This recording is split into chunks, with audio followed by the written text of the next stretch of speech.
Hello, everyone. Welcome to another episode. Today, I have the absolute honor to introduce you all to Nabiha Syed, graduate of Yale Law School, CEO of the Markup, a nonprofit organization which makes journalism publications about big tech companies, and a figure at the forefront of media and journalism in general.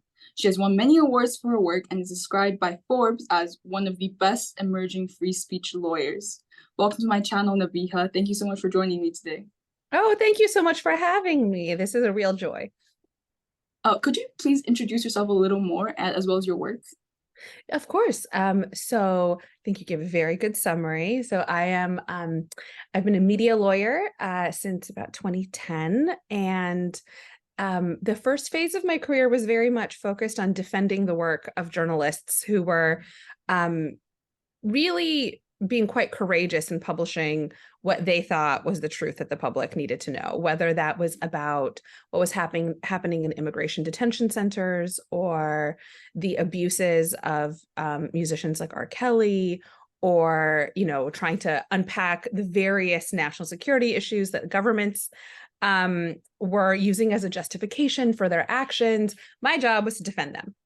And so much of my career was really focusing on government transparency. Around, I'd say like 5 years ago, it started to become clear that while the public understood kind of the government's power in its everyday life, it didn't really understand these massive companies like Meta, like Amazon, like Twitter, or the artist formerly known as Twitter, didn't truly understand how that affected what they could see, what they could buy, what they know to be true. And I thought this is an area that we should understand a little bit more. And so I joined the team that was founding the Markup and came to the Markup. And we've been doing journalism focused not only on the big tech companies that I just named, but also the technology that you've never heard of, the algorithms that decide whether you can rent an apartment or buy it through getting a mortgage, or whether you're flagged as being high risk by your school, or who can see you as you look up information and knowledge online. That kind of hidden tech, the smaller tech, not the companies we know of, the smaller things, that's what we're really focusing on today. And it's been a real eye-opening adventure to be able to support that kind of work. Wow, that's great to hear. Can you talk a little bit about the mission statement of the Markup in general and how you see the goals of the company? Yeah, of course. So the mission is something that I think has been closely held to my heart for a long time. So I will time travel back to when I was a girl, when I was a teenager.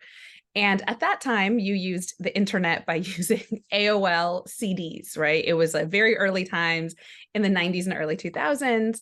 And I was growing up in Southern California in an Pakistani immigrant household. I wasn't really allowed to go out late at night or anything like my friends were. I had to study and I stayed at home. And the internet, which was new at the time, was how I learned so much about the world, how I could explore, how I could read, how I could find authors that I liked. It was really this eye-opening adventure and access to knowledge, which I loved. So I started off from a perspective of thinking the internet is incredible in how it can connect people, how it can connect us to ideas, how it can help us express ourselves and figure out who we are. It was as I got older that I realized that, yes, that was the heart of the good of the internet. There's also downsides, right? There's also downsides around the surveillance, around the control, around ways that the information that we're giving up without even knowing it, right? Giving up our privacy can be used against us. And I thought, I so believe in the good of what the internet can be. I want to make sure that everyone has access to the good and not the bad, right? How can we encourage the good and minimize the bad is really the heart of our mission, where we say the Markup challenges technology to serve the public good.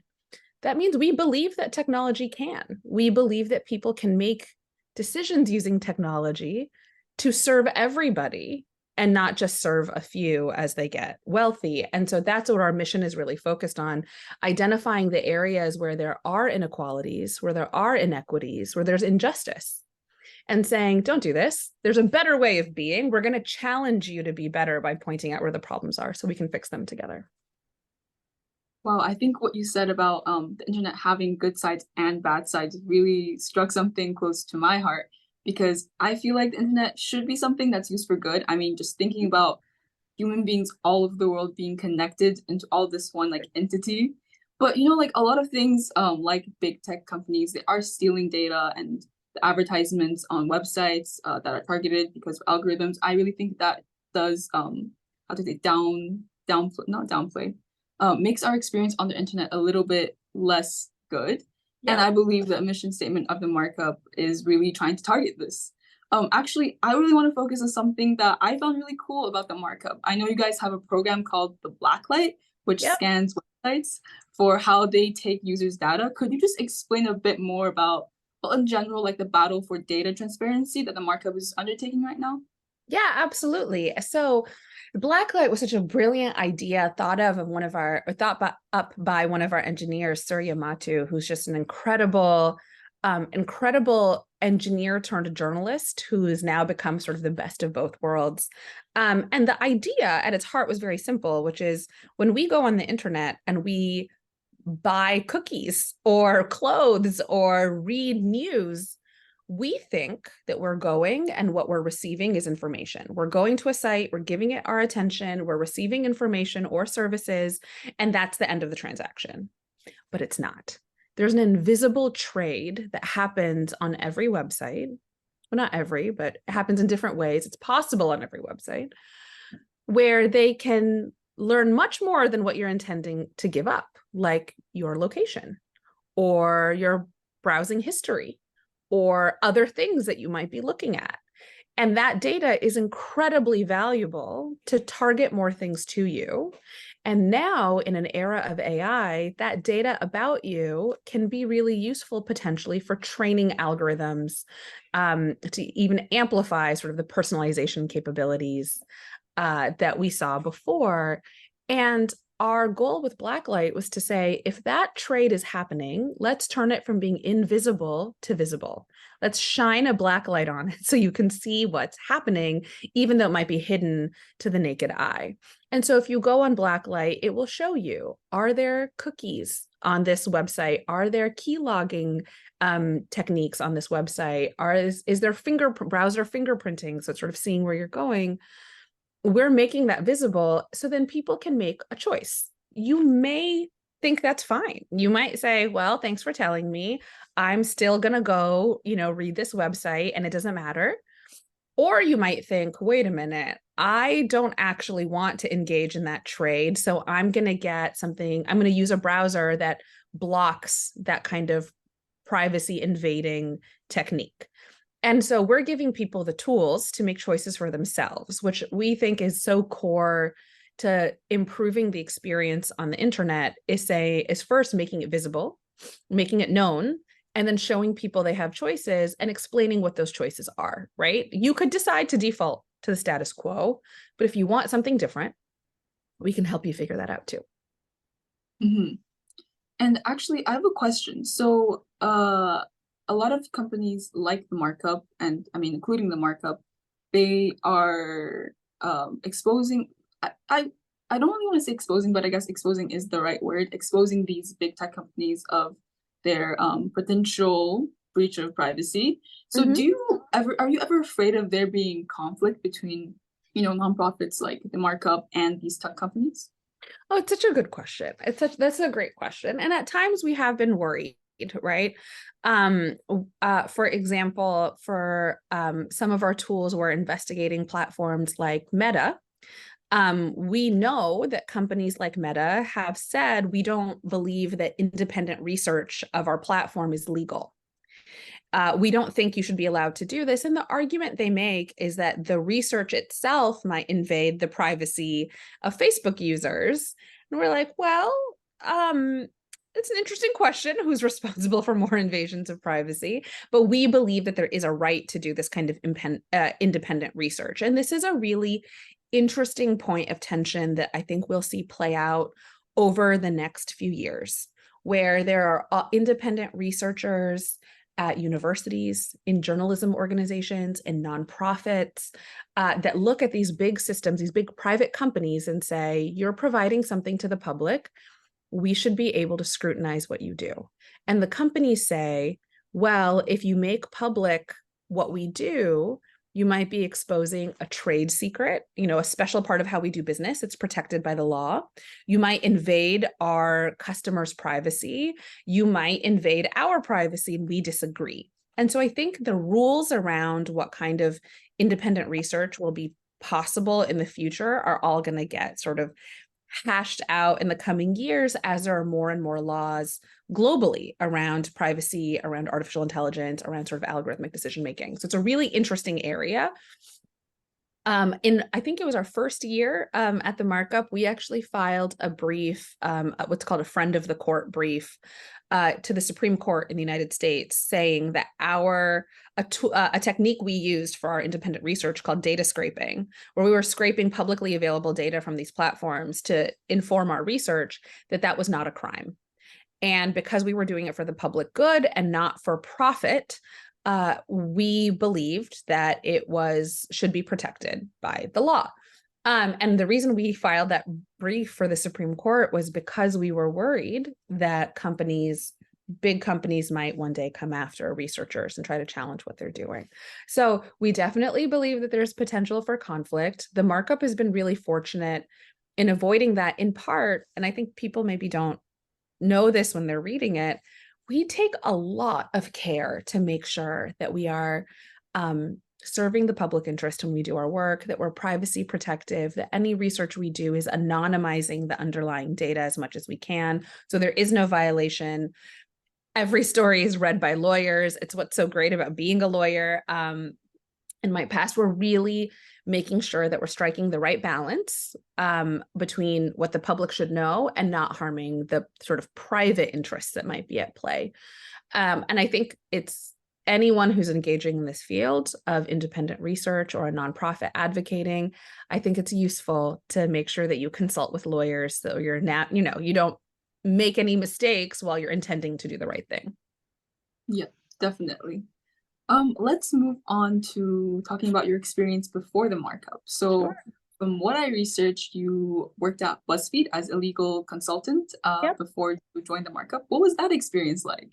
Oh, it was so fun. So I joined BuzzFeed at a moment where it was really expanding quite rapidly. So I joined, and in the months after, BuzzFeed opened up international divisions throughout the world and was really experimenting with sort of its approach to mixing sort of the viral content that everyone knew BuzzFeed for, the quizzes and all of that, with news, right? So how could you make the news compelling, sort of localized, and hitting the stories that people weren't really talking about yet? And I have never been so impressed with the newsroom in my life. And my first job as a lawyer was in the New York Times, so that's saying something. When I was so fortunate at BuzzFeed to work with reporters who were investigating allegations of sexual assault and sort of Me Too claims before Me Too was a thing. They were already reporting on what was happening on college campuses, already reporting on various celebrities and their immoral, illegal activities. I was working with reporters who were talking about sort of immigration detention and the immigration system in the United States and various abuses. And I was just so impressed by the innovation, the creativity, and the hard work that people were putting in.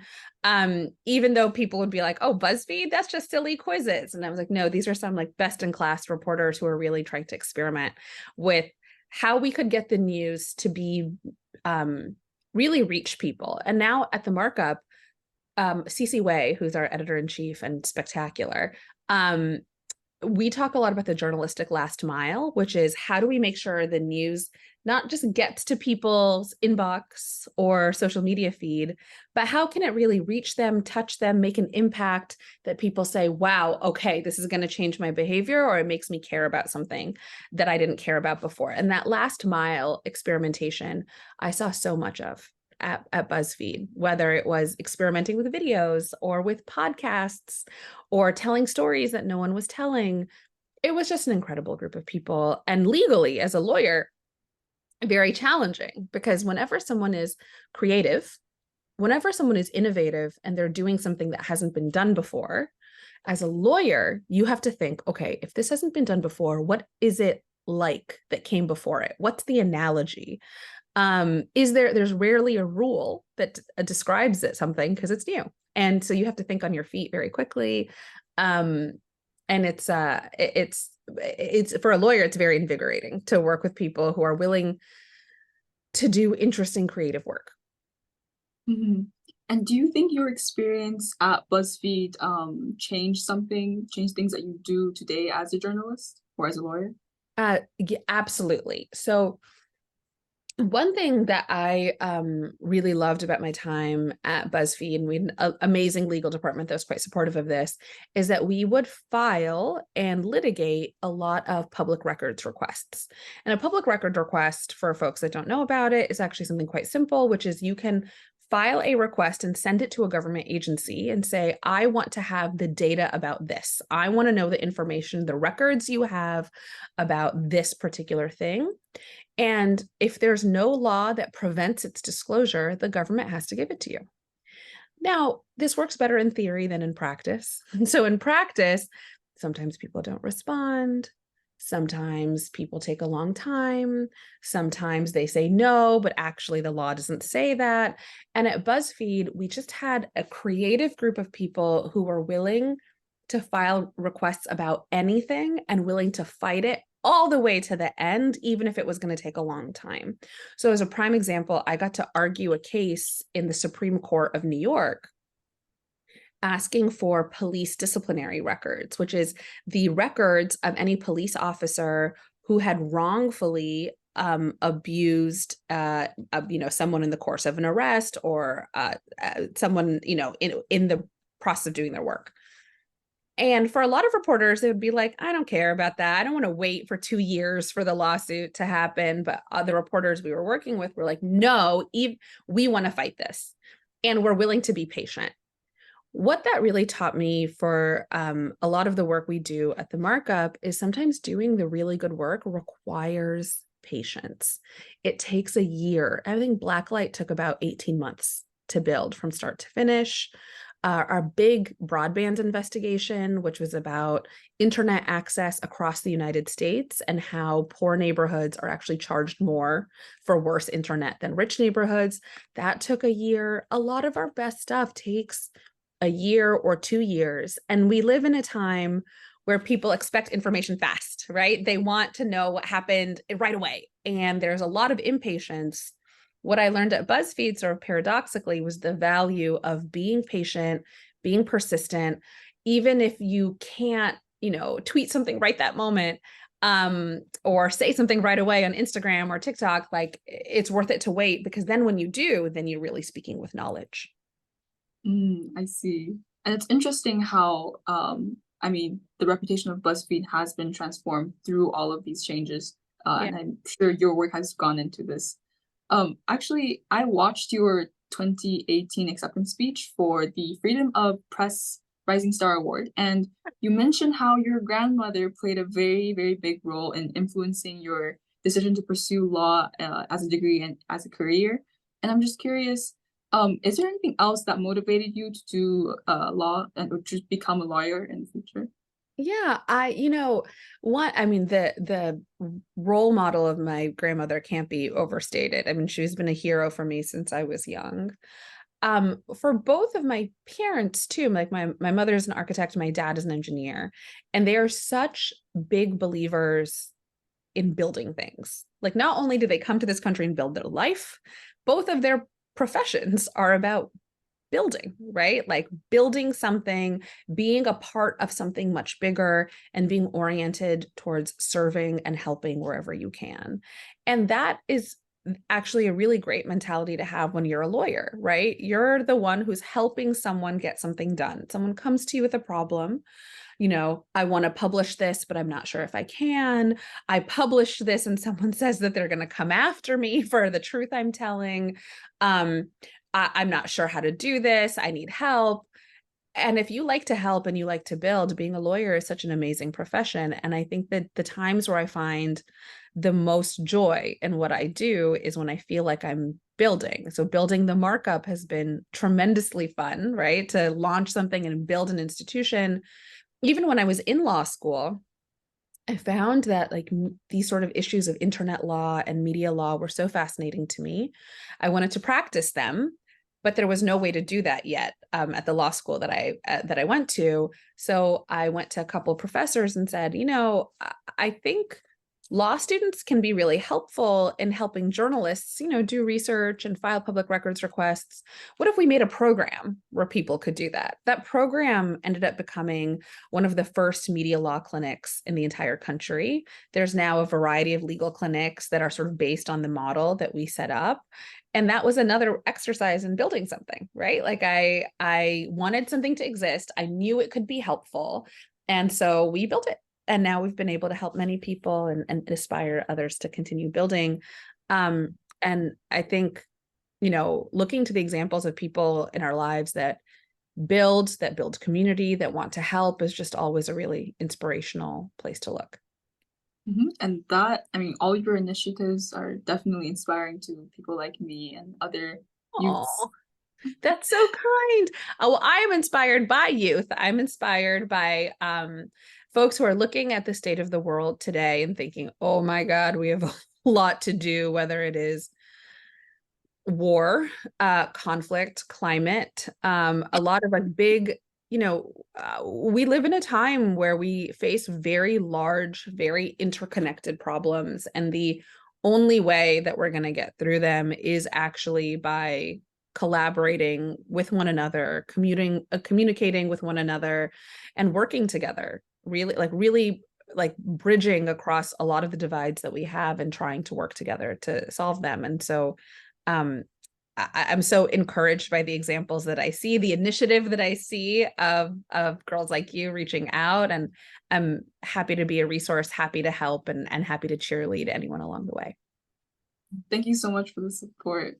And that kind of leads into my next question when you talked about your work in media. So one thing I've noticed is that you've done a lot of things when it comes to being part of the world of media. I mean, you were an associate at a law firm that I believe you talked about earlier. You fought for journalists, the right of journalists.